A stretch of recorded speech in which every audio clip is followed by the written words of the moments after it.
Hello, solidarity, um, shalom to everyone who's watching this later. And oh, look, someone was waiting. Can't wait for this, Ewok said. Well, it's starting now, so people will obviously notice and we'll start trickling in and we'll start talking about things. So, as I said to people who are watching this later, um, this stream is going to be about faith. Faith and what that means to a communist, and also Judaism, and what that means to me as a communist. So it should be pretty fun to talk about this, but I'll interact with the chat and everything. It's not going to be one-sided. So if you have any questions or anything, feel free to chime in. But what I'm going to start with is this common misconception that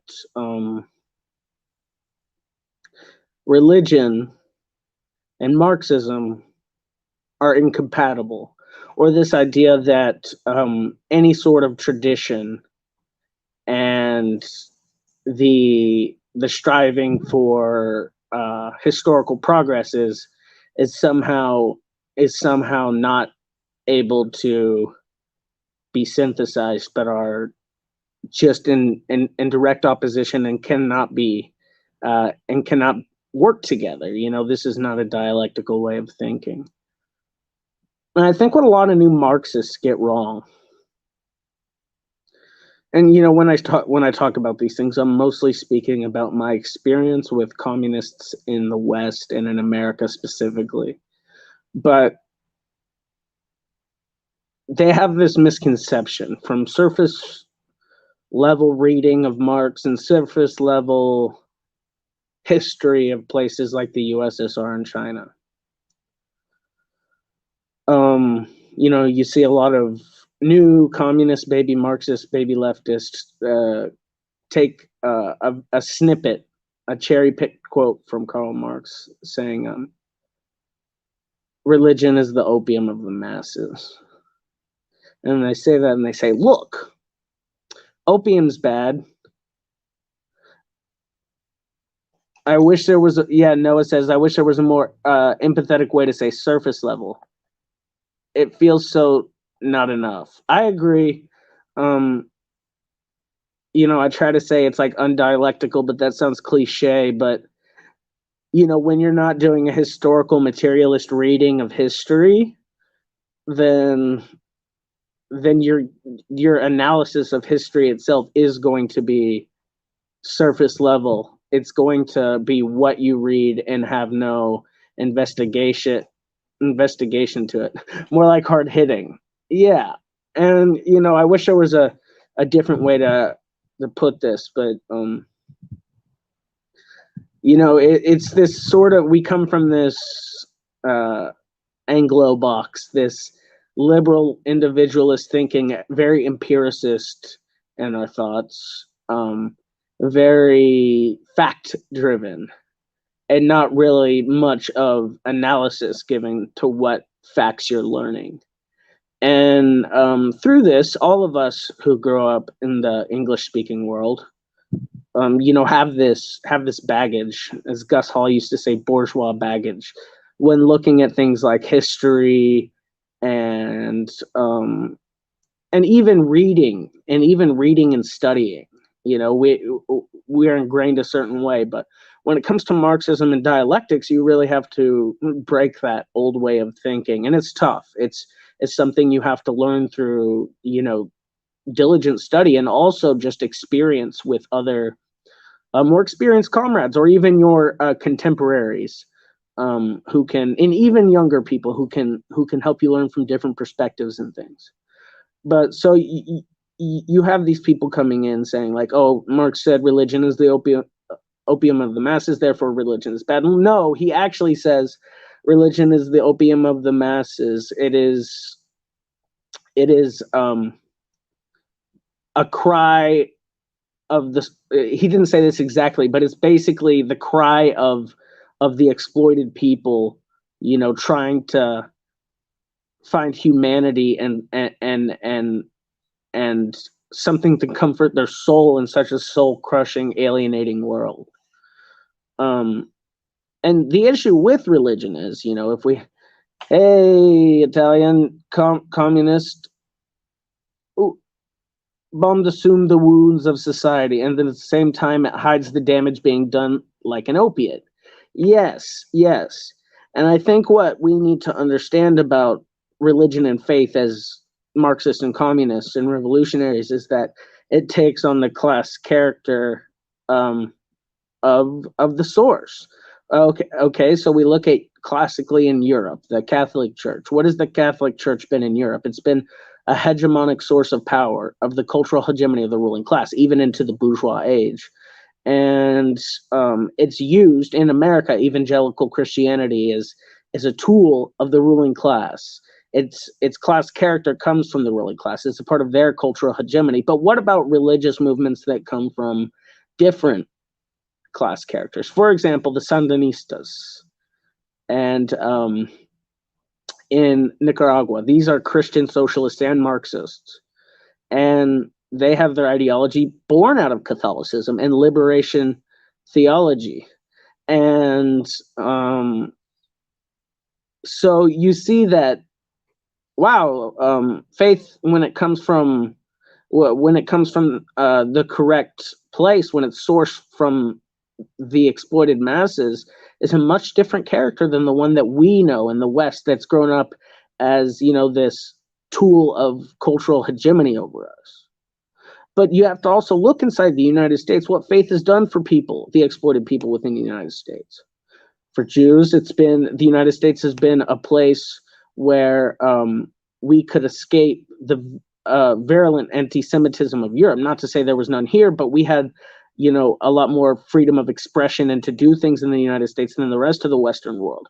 Or think about what church is to the Black community in the United States, and what church is for their community, and how throughout history, like Reverend Martin Luther King Jr. Was a Christian and a socialist and an anti-capitalist and an anti-imperialist. And what did he want? What was his motivations? It was for the love of humanity. And since we as humans are made in the image of God, you're also doing it for religious reasons as well. It can have religious motivations. Other examples of societies that have built a more fair society with religious values is Libya, for example. They were an Islamic socialist society, highly directly democratic. And you can see how this idea of Islam and community and identity united them. You look at Malcolm X and his radical activities. At first, he was a part of the Nation of Islam and later a Sunni. But look at what his faith let him do. It allowed him to express an identity separate from the colonizer one, the colonizer name that was forced upon him. He chose his own name. He took a faith that accepted people regardless of their race or background. It was an all-inclusive thing, and it was this idea that Black people in America could rally around. And so if we start to alienate these ideas that revolutionaries of the 20th century and even to this day have used. So obviously there's a contradiction between historical progress and the tradition of faiths and culture and everything. But that's why we're dialecticians. We have to come to a synthesis. We can't imagine a synthesis, though. It has to be done through social practice. Where has there been synthesis of tradition like faith and Marxism? Not so much China. They have synthesized old structural ideas with new, with historical progress. But I would like to point out to places like Vietnam and Laos. There's a beautiful synthesis of Buddhist tradition and Marxism in that country, and they are inherently tied. You will see Buddhist shrines with Comrade Ho Chi Minh behind them. You know, so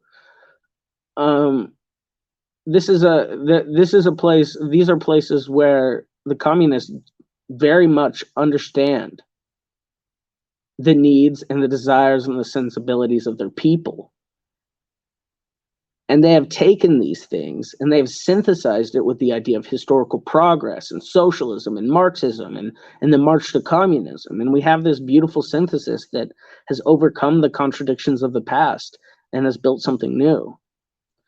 And, you know, that's something that as communists, we all have to really,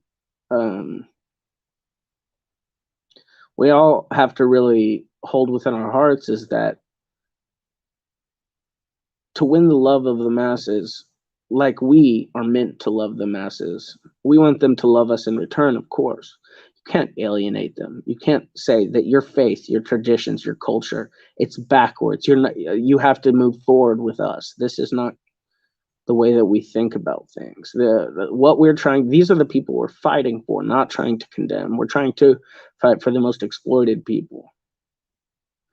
And through liberating them from the temporal exploitation, the contradictions between the material world and their faith will start to fade, because in this better world that's being built for everyone, this is the base idea for most religions, is we want to build a better world, a paradise. We want to uplift people.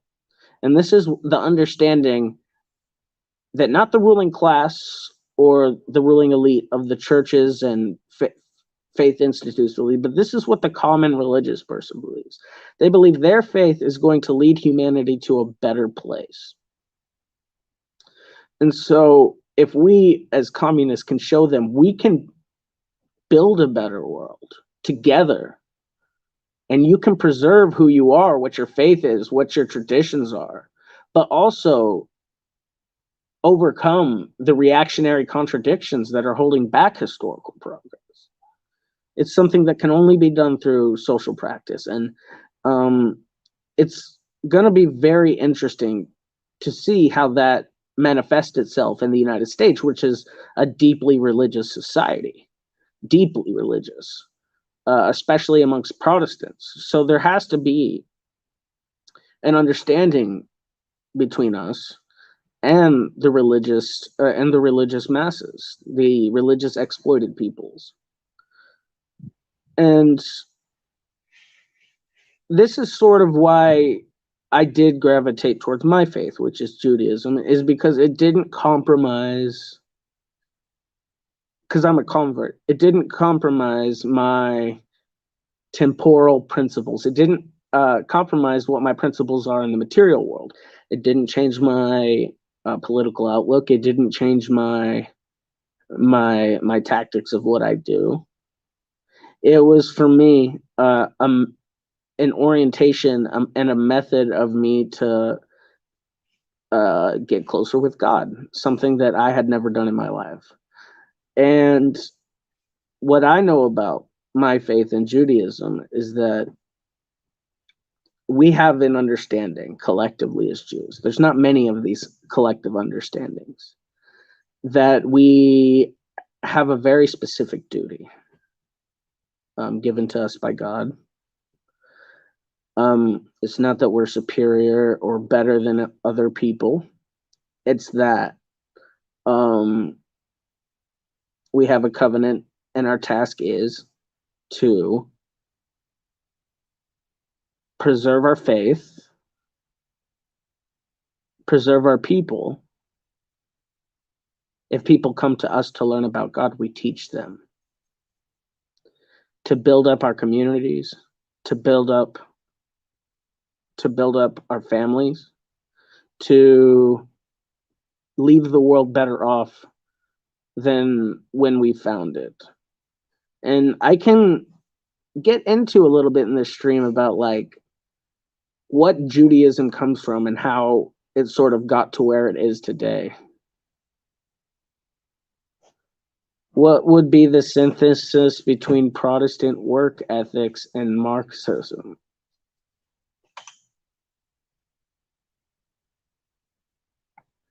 I'll answer this in a question, Italian communist. Hey, obnoxious.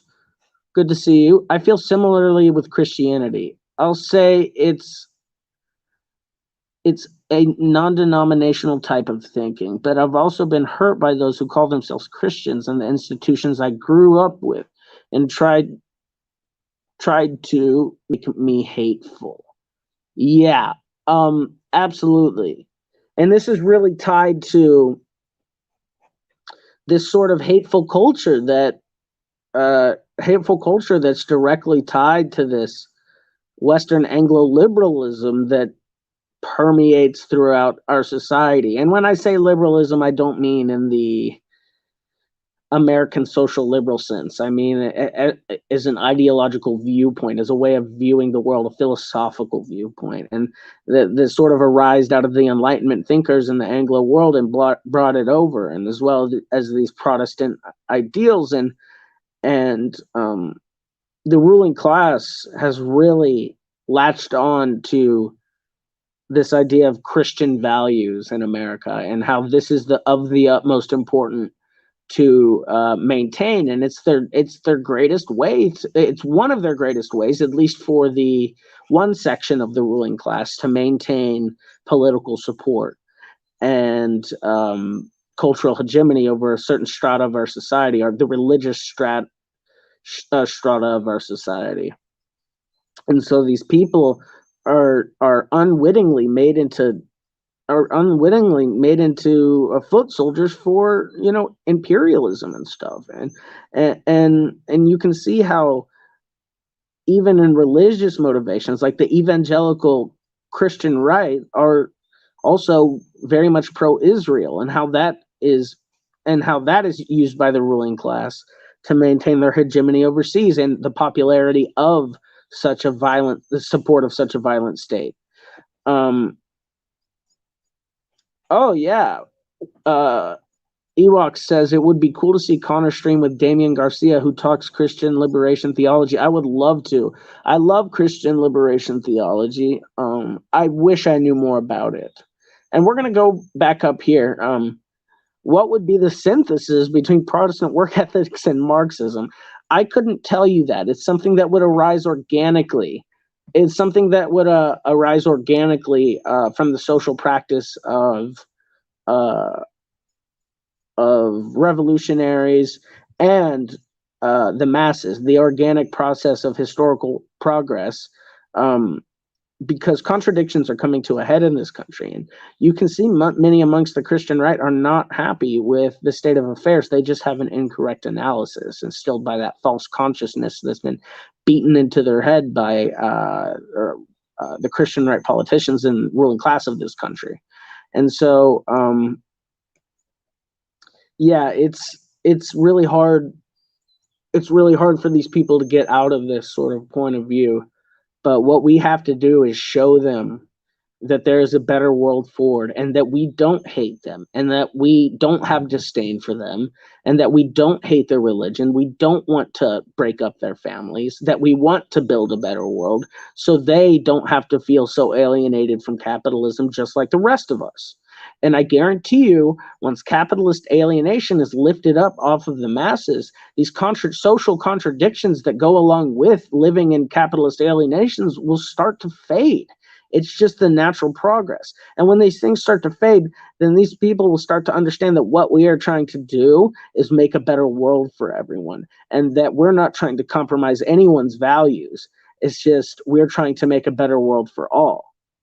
And that these values that they hold are not forever shifting, like along with the times, and that they themselves can see that if they can adapt, they can build a better world, which is something is a fundamental teaching of the Christian values.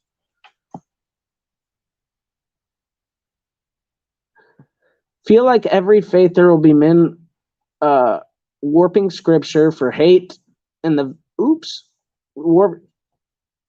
warping scripture for the hate, and there's vast swath of kind people that just want to worship and live in peace. Yeah. Hindu nationalism in India, Buddhist nationalism in Myanmar, for example. Yes, absolutely.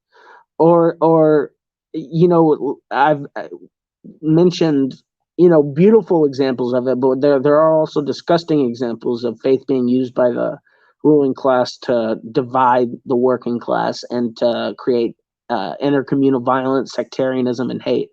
They don't understand that together we're stronger, or they do understand that together we're stronger, but we as a whole need to understand that as well. Obnoxious says, firstly, we would have to recognize the hard work of the working class and make sure they are compensated fairly, rather than promoting a hard work ethic, but only compensating owners and bosses. That's right, and I think that's in response to Italian communist question. And I sort of gave a pretty broad answer, but I think that is definitely something that we will have to reconcile with. Absolutely. I think that work ethic is not necessarily a bad thing, but I think pull yourself up by your bootstraps bullshit is just bourgeois propaganda. I think we need to, like Obnoxious said, recognize how fucking hard these people work, and we need to say, you know what? Without y'all, none of these companies, none of your bosses would make money or anything. Without y'all, this place wouldn't run.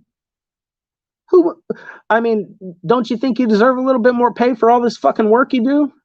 You're the only ones who make this shit go. You have to use this kind of language with them, and they will agree to these types of things. And this is the kind of the kind of seeds you can plant within your local community without being so alienating about things. And then we have Ewok saying, most of the Asian side of my family is Hindu and Buddhist. It is super chill. Same with the Christians in my family, just chilling. But I can see bad men in the world using it just like with other faiths. Absolutely, absolutely. And so many people live in interfaith households. Like, as you can see, B from Ewoks does over here, lives in an interfaith and inter-ethnic, internationality household and family. And it can really shape how we all see the world. And it's disgusting to see things that mean so much to the soul and to the culture of people be warped by the ruling class just to exploit and hurt. It's terrible. Yeah, solidarity to all the good faith people out here. What should be the Marxist view towards organized religion? I think there's nothing wrong with organized religion as long as it's not organized under the purview of the ruling class. If it's organized amongst the people, then there's nothing wrong with it. Totally agree. Thanks, Obnoxious. Like the Catholic Church, which is the most powerful Christian sect here. Well, the Catholic Church would have to be deeply reformed and changed. It would have to be. I think that the only way to truly reform the Catholic Church is from the ground up. Perhaps make it more democratic, hold people more openly accountable, take away their political power. I don't think that faith institutions should hold political power. I believe that the masses should hold political power, whether it's through the state or trade unions or collectives or communes, whatever method you think it is. I think that the political aspect of society still should be secular. And I'm speaking mostly about Western countries. I would not speak about the global South on this. If the global South wishes to build socialism with religious values synthesized with it, then it's definitely up to them. But the Catholic Church has undue influence through its alliance with the ruling class. If we make them impotent politically, if we hold them accountable to what they do and what they say, they can't call for an uprising or they'll get shut down. But if they're, living harmoniously in society, treating everyone with dignity and bringing religious knowledge to people who believe, then there's absolutely nothing wrong with that.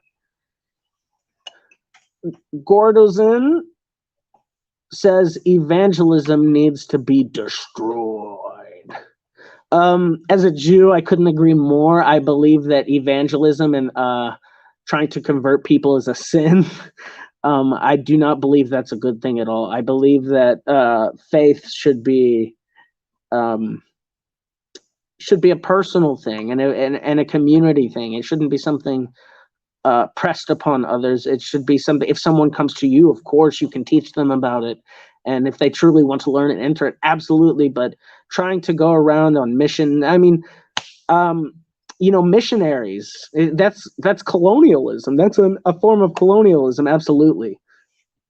Like when evangelicals and Mormons travel on their missions to the global South and try to instill their Western Anglo-Saxon Protestant values onto these people, and it's no good. And I have a really, really really bad view of evangelizing and trying to convert people.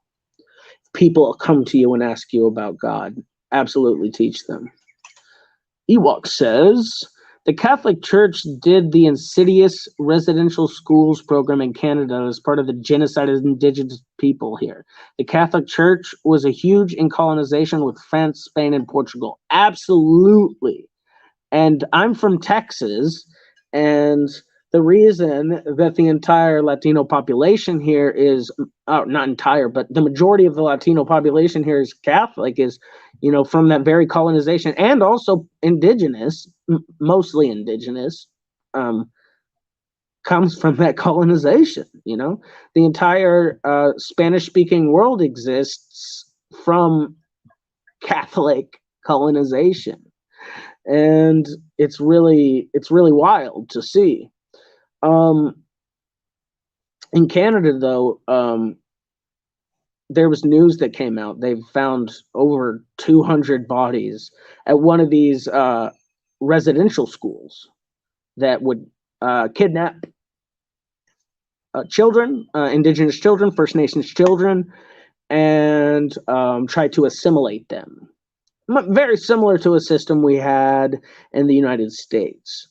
But they recently found this mass grave under one of these schools. And keep in mind, these schools ran till 1964. And I was talking to someone today on Discord, and they said this is just going to be the tip of the iceberg. This is going to launch a massive, massive investigation, and they're going to find many, many, many, many more corpses of First Nations children. Yeah, what Obnoxious Anarchist says, what a fucking horrifying scene. Yeah, I'm going to be covering that later. Yeah, Obnoxious and Ewoks both hail from the Great White North, and I can imagine the blood boiling within them right now. I can't even fathom the feeling of how First Nations people are feeling at this revelation. I mean, it's probably something they always knew, but getting validation and having it known, it still must be very, very heavy on their hearts. And I send out all my solidarity and wishes to the First Nations people of Canada and to all Indigenous peoples. You will make these people pay one day. It's a fact. How that will happen, I will not know. But justice is the goal of all communists, and I support these people in their attempts to gain justice.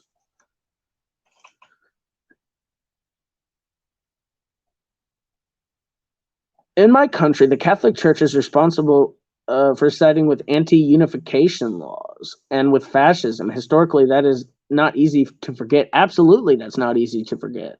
Yeah. A national disgrace for 2 days in national mourning, nothing. Yeah, do you think people will really be held accountable for what happened there? No.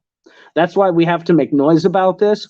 We have to give our full solidarity to the Indigenous peoples and First Nations and Native Americans that are fighting to get justice for these centuries of crimes from the colonialists and imperialists. However they deem is the correct way to gain their justice, we must stand in solidarity with them. It's not for us to decide, it's for us to stand in solidarity with what they decide.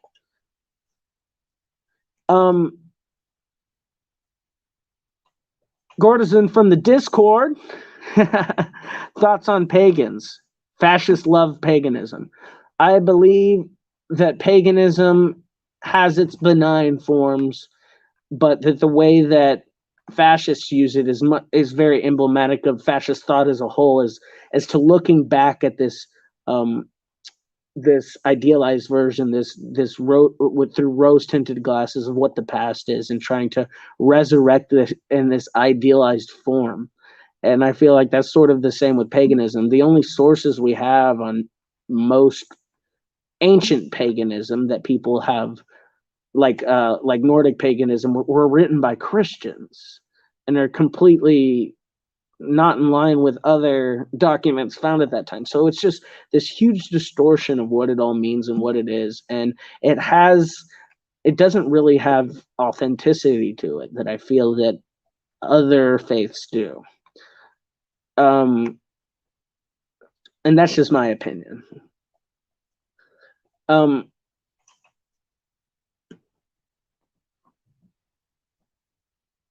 Used to be a pagan. It's okay. What do you know of Hyperborea sister? I don't know much about that. Freaky is dropping truth bombs on how neolibs are using neo-paganism to inform their hedonism of New Rome. Oh, damn. That's some fucking trad pill shit right there. Let's get trad pilled, everyone, for a second. Tradition isn't fucking as bad as you think. And here I am, a trans queer. And tradition is not as bad as you think. There's a lot of good shit in it, but I feel like tradition has to be born out of something organic. And what a lot of neo-pagans are doing are grasping at something that is not organic or even truthful to its original sentiment at all. There's no direct line to it. It's just plucked for their own amusement. I think paganism revival of the 20th and 21st century is cherry-picking points of old instead of being true continuity of old traditions. I totally agree. It's not the same. Hedonism is kind of cringe, except when it isn't. Oh geez. I mean, I guess it depends on, like, if you're being hedonistic without. I don't know. I really don't know. I'm not big on this topic, but what I do know is that in order to win over the masses, we do have to come to a synthesis between tradition and historical progress, between secularism and religious ideals. And in order to do this, we have to do. I mean, if you look at every successful socialist revolution in history, they have come to terms with their tradition and synthesized it with their desire for historical progress. When it comes to Neo-Confucianism and Marxism in China and Korea, when it comes to Buddhism and Marxism in Vietnam and Laos, when it comes to Catholicism and Marxism in Cuba, Nicaragua, Venezuela, Bolivia. These are all things that are being addressed. The pagan tradition is mostly broken here in Europe. Thanks, Christians.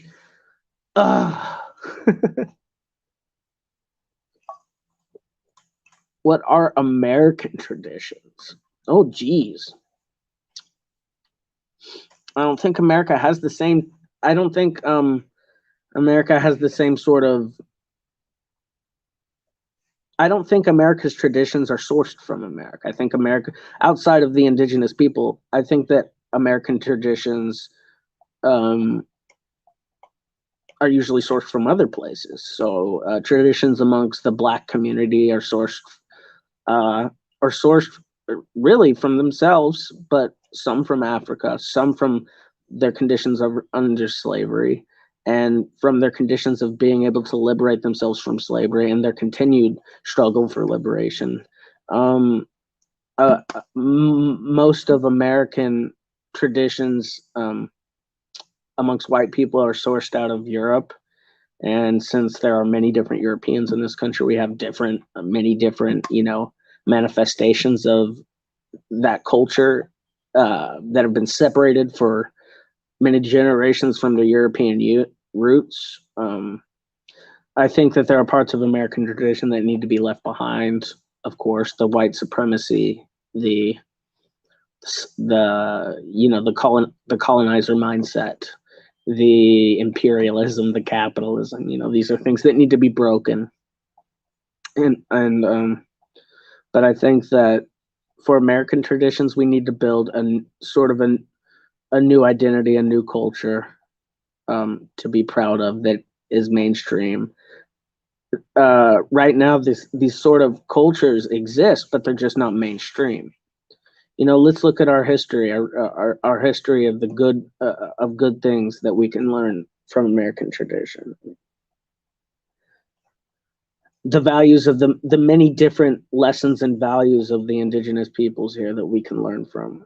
The resilience and strength and fortitude of Black Americans who influence so much of our media and pop culture and even our language, that there's no separating how they influence what America is. They help build America without even being asked. They were forced to.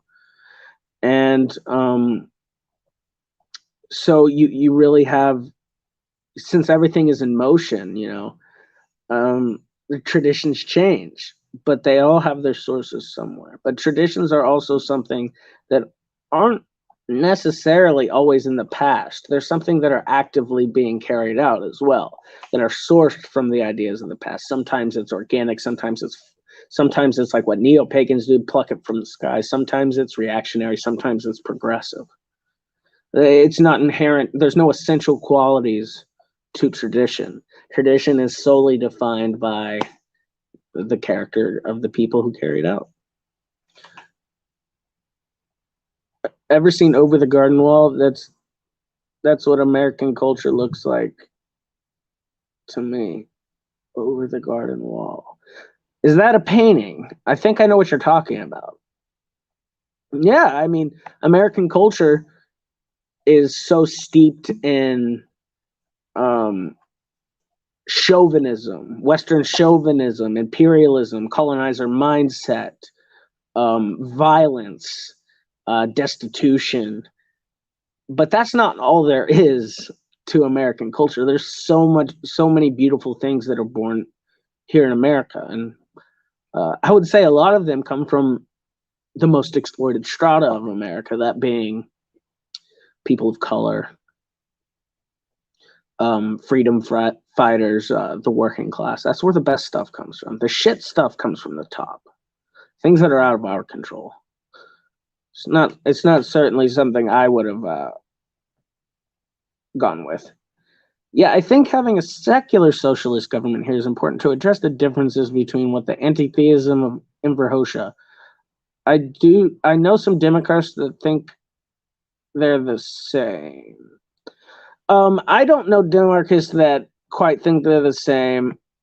The Demarchists I know in the Bundist movement are definitely religiously motivated, and when it comes to their cultural and national autonomy, they will very much want to put in a religious socialist system. But when it comes to the larger state, I don't know that much about Demarchism to say one way or the other. I really don't. So switching to secular government would actually help other religious groups to compare to how it is now. Yeah, to give true equality in the eyes of the law, in the eyes of the people, for people to carry out what their personal faiths without harming or exploiting others or misinforming others or creating any sort of false consciousness in others. Personally, I don't like Demarchism. I do not know enough about Demarchism to speak one way or the other about it. What I do know is that the Demarchist comrades of mine are very good, very knowledgeable comrades who have many of the same aims and goals as us, and should be looked at as friends and comrades. I really do think so. But I really don't. I really haven't done enough study into that subject to give any sort of positive view one way or the other. Noah says that secularism is already a big part of the progressive aspect of American culture. I agree. Freedom of religion is an important belief taught, and the bourgeoisie have never practiced it. That's a fact. One thing that America, we've always been told there's been separation of church and state, and that the bourgeoisie,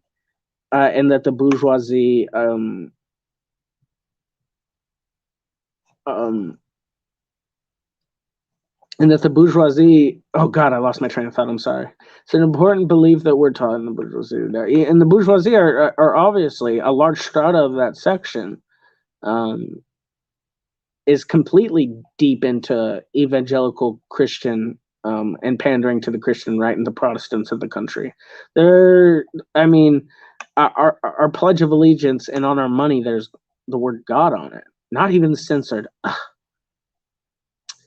Hashem, forgive them. We will do Shuva for America someday. Tshuva is repentance. But not it's like you actually have to do shit.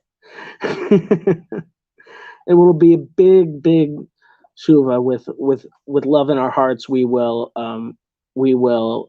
do the repentance for the crimes of America by by building a better world, by building a better America.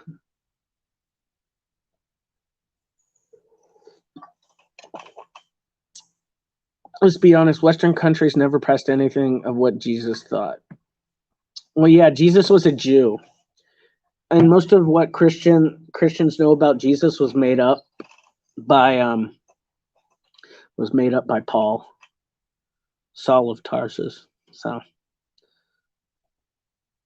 yeah, it wasn't originally there. They wanted to combat the godless communists, of course. So much for godless communism.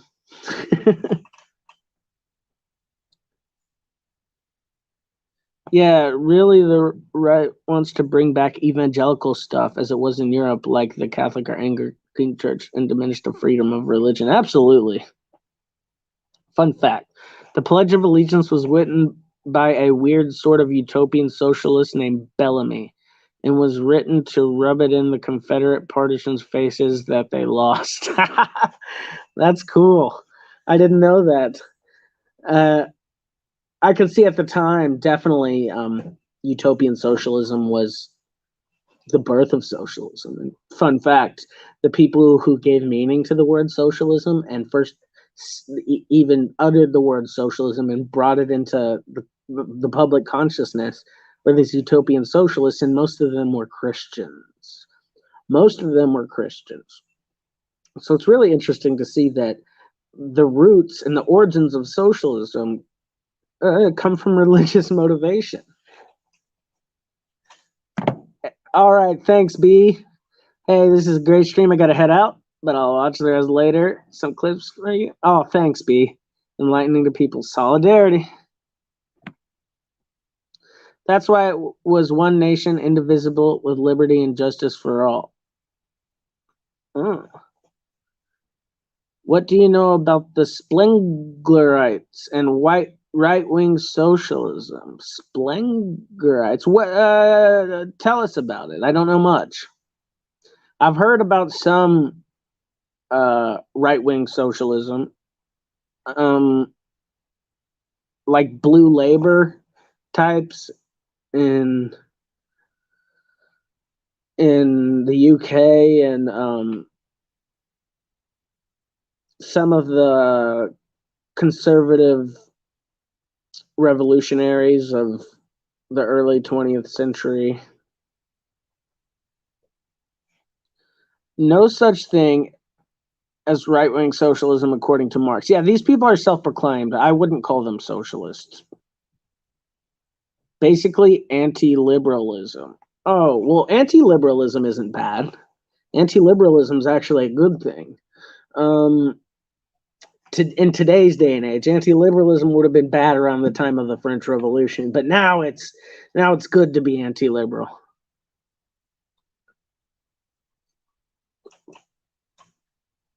Spengler came. He sounds like one of those conservative revolutionaries from Germany. Oops. I tried to read that stuff once. It was bizarre. Yeah. I looked a little bit into the conservative revolutionary movement, and also a little bit later, German National Bolshevism, which isn't related to the Limnov thing. And this was pre-Hitler and everything. I've looked a little into that. I think, like what Noah said, a lot of these people get super deep into this esoteric traditionalism, this and reject class struggle, and it's sort of, it's almost utopian in and of itself, but I think it also has many different strands. It's hard to corporatist ideas. It's hard to explain. Oswald Spengler. And what kind of groups was he involved with? Gordozin. Connor, great talk. What's up with you? Oh, you're talking to Noah. They're having conversations in the chat. That's good. But Oswald Spengler, that's interesting to think about. But what you find with most of these people is that they end up losing the plot, forgetting about class analysis, and going into like this esoteric Evola type traditionalism. Oh my gosh. Great groups and a great inspiration to Strasser and the Nazis. Yeah, he sounds like one of the conservative revolutionaries. And those people are also deeply anti-Semitic, which, like you said, inspired a lot of these anti-capitalist, illiberal, anti-Semitic, quote-unquote, socialists. So that's very interesting.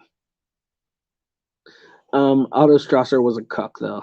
And so, I mean, Gregor and Otto Strasser were cucks. They're assholes.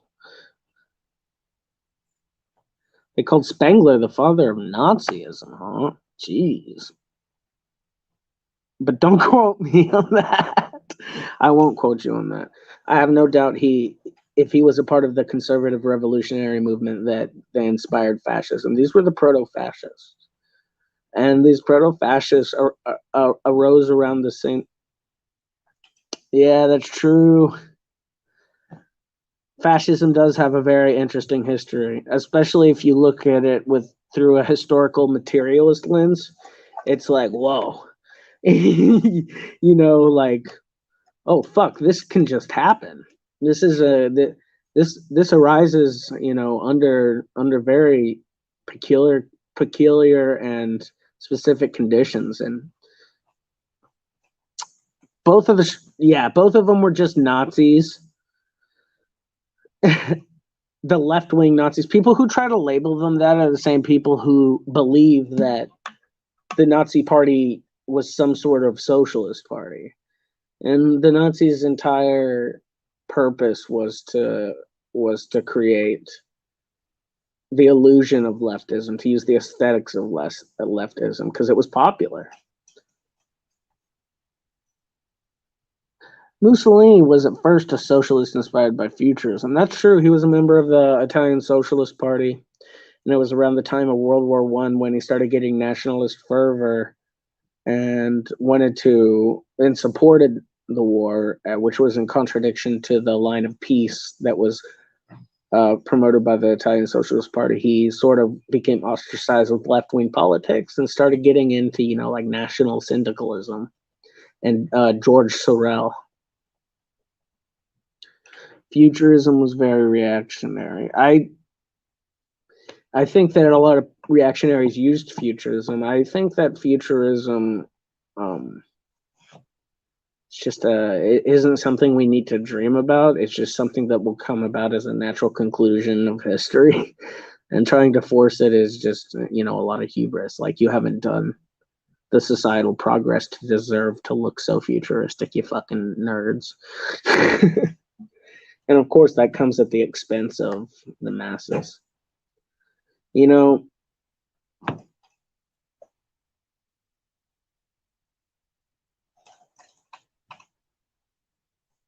If you ever heard a utopian socialist and a fascist argue over which one misunderstands Sorel, it's great. Almost as good as when they argue over Stirner.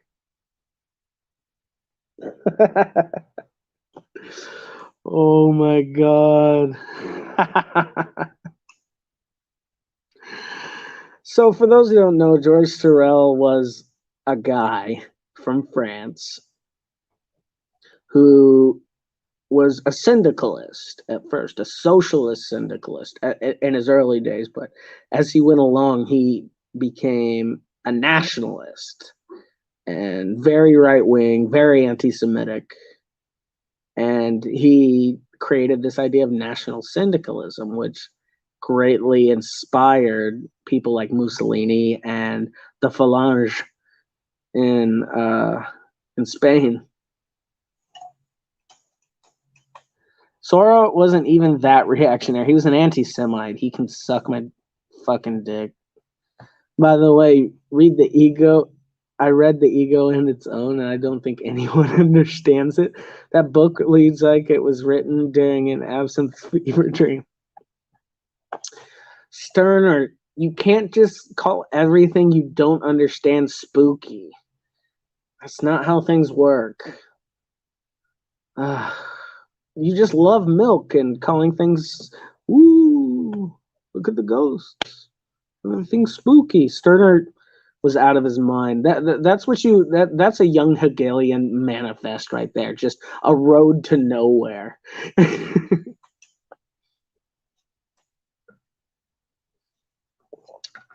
I recommend Stirner to no one. He's just about the most useless thing. That spooky line just made me legit lol. I mean, it's true. Like, I feel like if Stirner, no wonder Marx and Engels left the young Hegelians. These people were out of their fucking minds.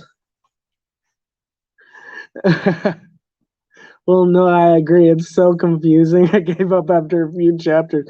Yeah, I could make no sense of that. I joke about Stirner, but I don't think anyone really understands Stirner. I don't really know what Stirner is useful for. He's got a cute little drawing for his avatar, though, which is cute. Stirner, he's talking about his milk, talking early socialism, post-Second International was weird.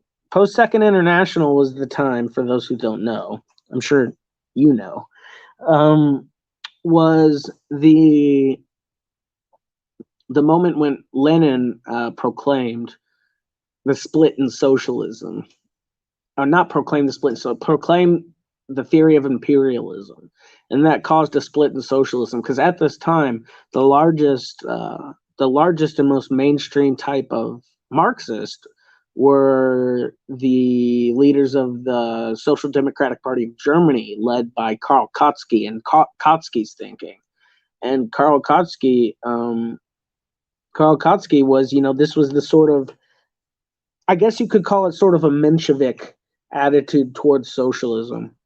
And, these were considered the mainstream Marxists at the time. It wasn't until Lenin came out and proclaimed his theory of imperialism that, this entire thing split. And that's when, they distinguished themselves. we're not a part of the Russian Social Democratic Labor Party. We are the Communist Party, and everyone who believes in communism should declare a Communist Party and separate from these people who are toadies of imperialism. And that's sort of when the world communist movement, all the left wings of the socialist parties of the world, sort of split off and created their communist parties. In the United States, the left wing of the party that entered the Socialist Party was blocked out at the national level, and they went down in the basement with John Reed or Jack Reed and all those people, and founded the Communist Party of the USA. And in Canada, a year later, the same thing. They split. They split from, I think it was the cooperative movement at the time, or whatever they had up in Canada. They did have a left wing movement, and they declared themselves the party a year after the American Communists, and this happened all over the world. And that was the birth of the what we understand as the Communist Party in the world. Stirner was cringe, but what's cringer is people who actually believe what he said. There's a joke that Stirner isn't real and that he's merely a creation of Engel.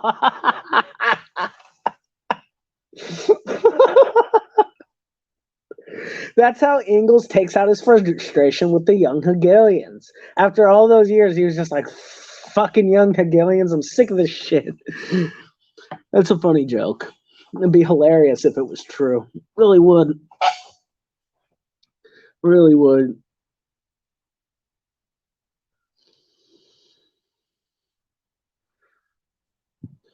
So yeah.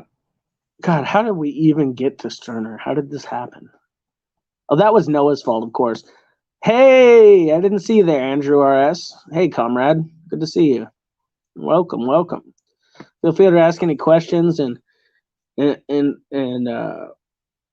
in anytime. I saw a really good miniseries directed by a Haitian man from Germany. The same Haitian director directed a documentary and a biopic flick on Patrice Lumumba, so he's definitely left wing. And he made a miniseries called The Young Karl Marx, and it's really good. And it follows Karl Marx from his early days with the Hegelians into the founding of the Communist League.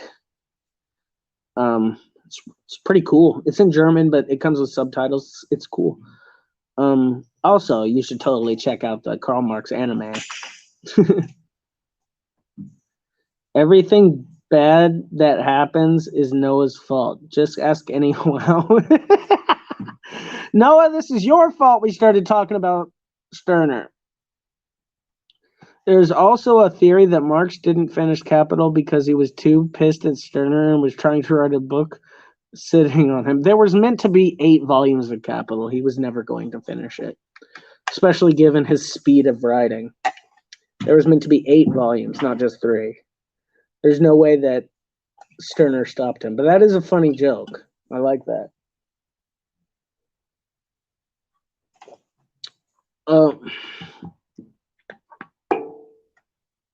Oh, that's what I meant. It's a movie, not a miniseries. My bad. I like that movie. It's good.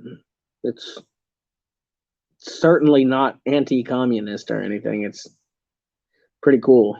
Of course, it's dramatized and everything, but it's still entertaining, especially if you like historical pieces and you like the history of socialism and stuff. You would really like it.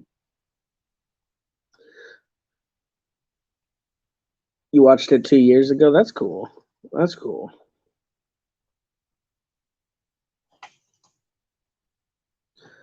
Over the Garden Wall is an animated series made for Halloween.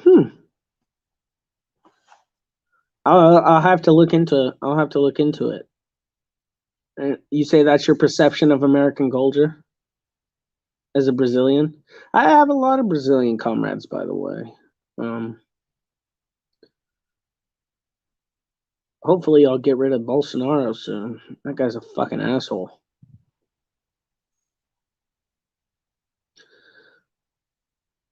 It's good. Check it out. All right. Yeah, I will check it out. Thanks for the recommendation. We like that around here. We like recommendations.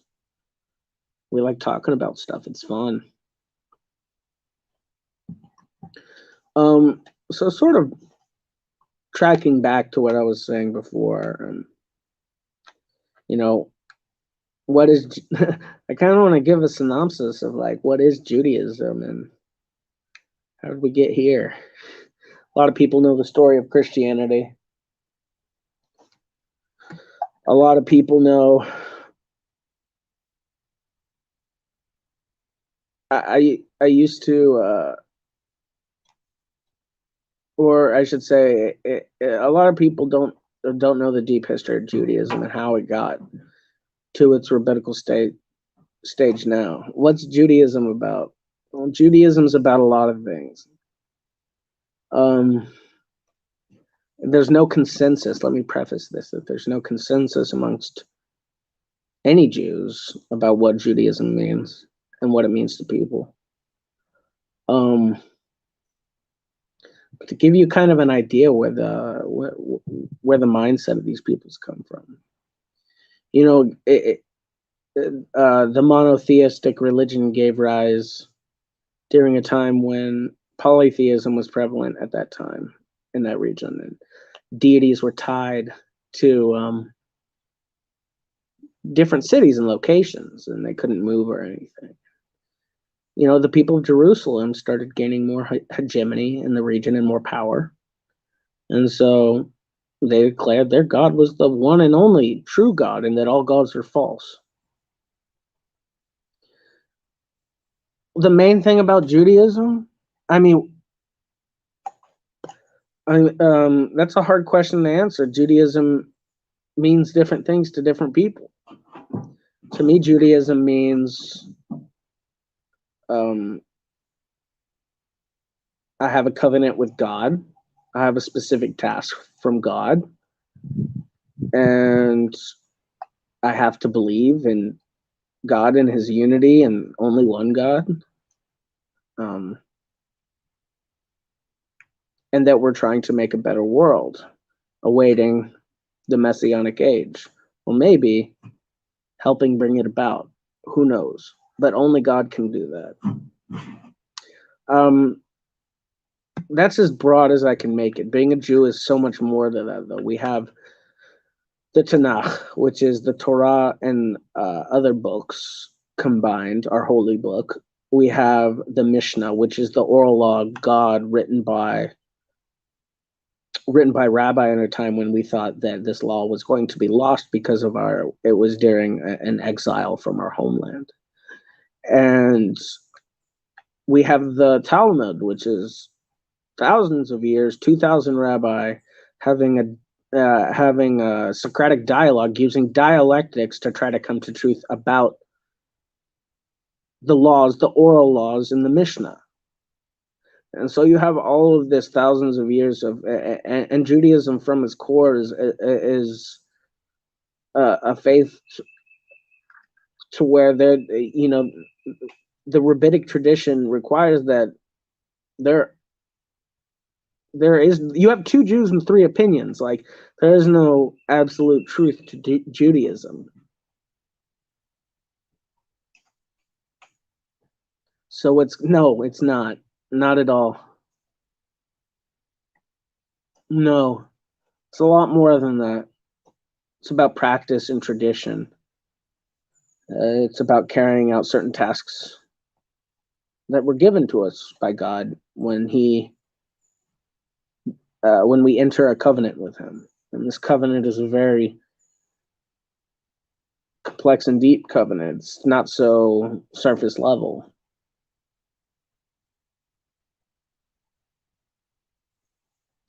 What do you think about certain religious bans on certain foods? It doesn't have much to do with communism, but I always wanted to ask a Jew. I don't think there should ever be like a ban on any sort of a food within communities, but I on myself put dietary restrictions. I follow kosher law. when I eat, to the best of my ability, of course.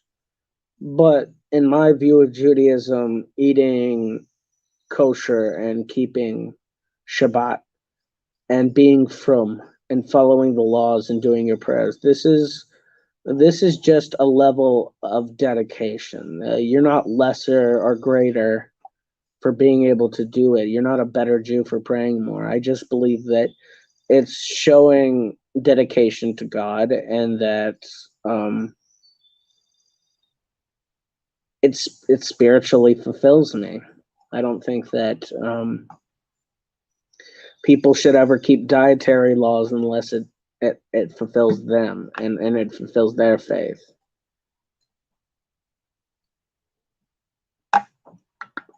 Why do I think it's important? It's because God gave us these laws. I think that when God gave us specific laws, that following them is a sign of devotion and dedication. I don't think it's a requirement. I think it's a sign of devotion and dedication. And I like to do that.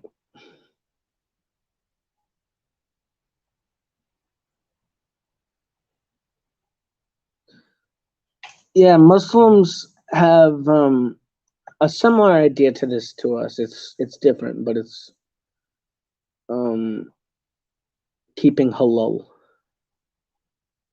And that's why we sort of understand each other on that level. It's we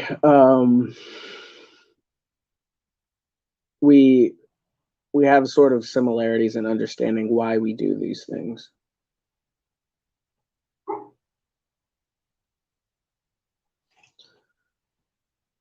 That's why you study the law. It's really, really easy to see where it comes from.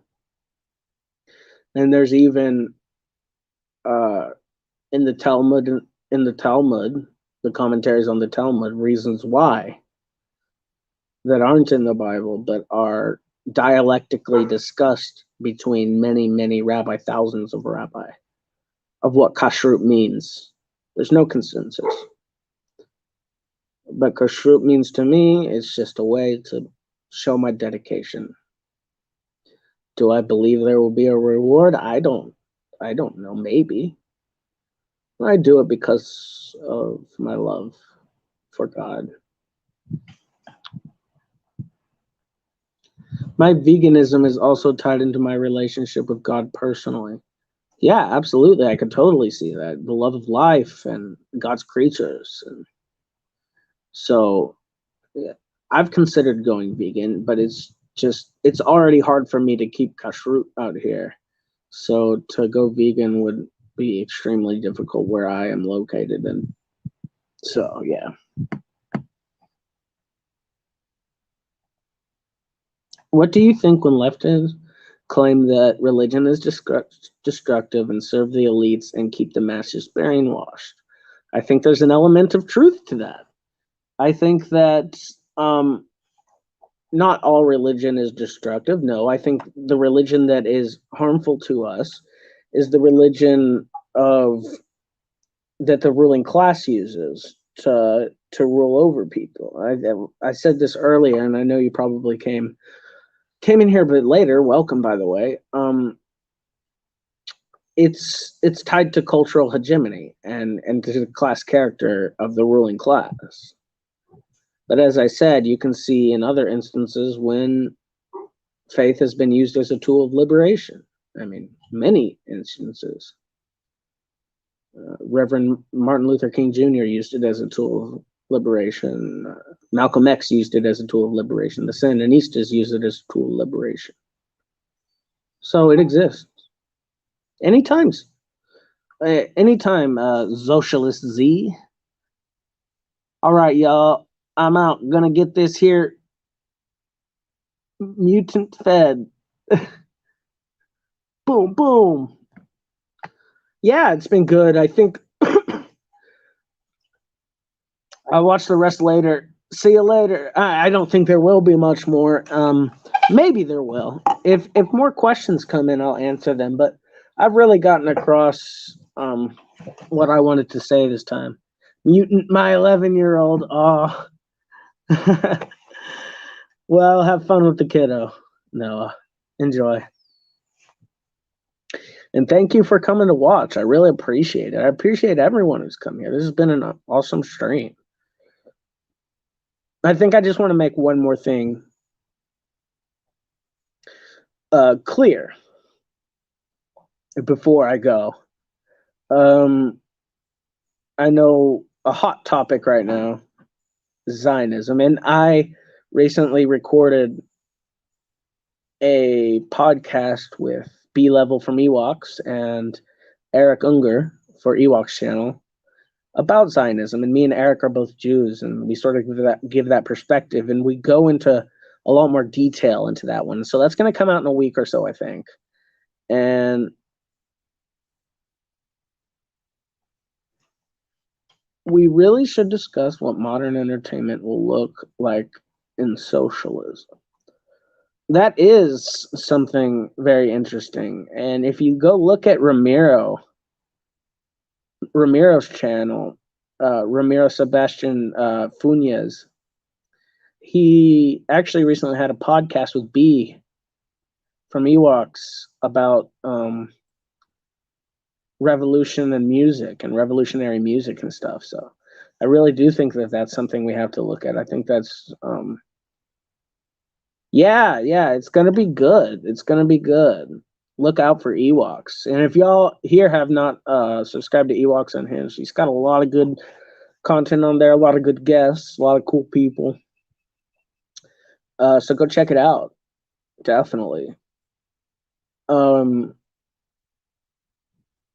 But yeah, so what I'm going to say is that Zionism's a hot topic right now, and there's a lot of people, Jews and pro-Zionists, that say that there is religious justification for Zionism, which I openly and outwardly object to. There are a lot of interpretations of the Messianic age. But one thing that we know for sure about the Messianic age is that only God can bring it about, and that we are not allowed as humans, Jews, to do this and build it ourselves, not build a state ourselves. That goes against the teachings and is basically a sin. What is happening in Israel is a sin. But they use this justification of, oh, we're going to build the Messianic state to do it, and it's a complete distortion of our faith.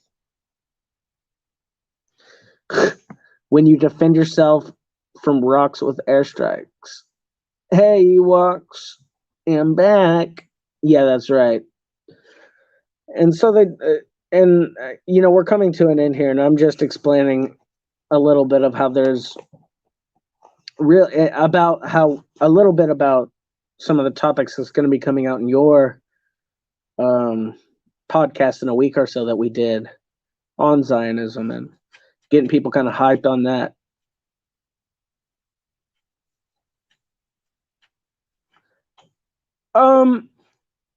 I think I got a lot of what I wanted to say across here. I think that it's best to save those points for your podcast when they were made and the flow and everything. Because I think we had a really good discussion, and I think people are going to want to watch that and get the full conversation. And so definitely go check it out here. But I wanted to thank everyone for coming in. This has been a super fun stream. A lot of y'all come in and talked, a lot of new faces I haven't seen before. I love that. Also, the familiar faces, thank you, of course, for coming in here and watching. Yeah, I wanted to talk a little bit about faith, and I got that across, I think, pretty well. And I wanted to talk a little bit about communism. We had some, anecdotes about Stirner here and there and some jokes, and it's been fun. Hey, thanks, Social Z. And so I think I'm going to end this stream really soon. For those who are watching later, go subscribe to awesome channels like Ewoks Unhinged, the Red Lettuce Podcast, Ramiro Sebastian Funes, and many, many more. If you like this, you could subscribe and like if you want. You don't have to. Oh, thank you. Well, thanks, Noah. Much appreciate that. We have a lot of fun here. We like to interact with our audience. I read all your comments.